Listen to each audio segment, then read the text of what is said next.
I have friends that have spent time with him on this. He's done many podcasts in my kind of crypto sphere where he's gone deep on broken money, and it's truly astounding the degree to which he has dug in on not only the history of our fiat system and how Bitcoin works, but how Bitcoin can complement the dollar or any fiat system for that matter, or other commodity-based system. And he's gone super deep. And his presentation and his recommendations for the government to hoard Bitcoin were not realistic, by the way. But if we got a fraction done of what he was talking about, it would be astounding. I mean, his idea, which is bold, and I love bold ideas, I know you do, was, we should basically have equal percentage of the world's Bitcoin in the US reserves as we do in the world's gold.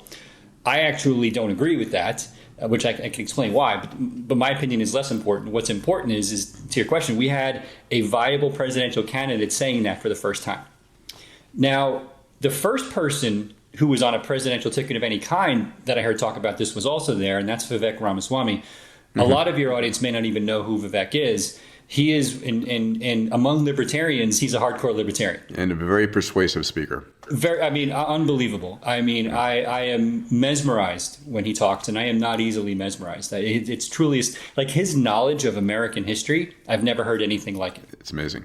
I wish, I have a minor in history of science. I wish that my knowledge of scientific history was 1/20th of his knowledge of American history. Anyway, he has been talking about fixing, ending the Fed, fixing the money.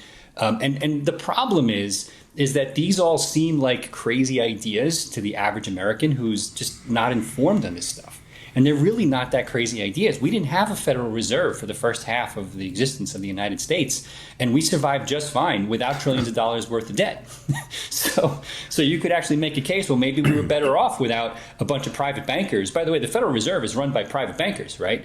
So they do report to Congress, but it's basically private bankers who basically decide to increase and decrease the money supply, largely to their own benefit, right? Anyway, so the third person who was on a presidential ticket that spoke was obviously President Trump.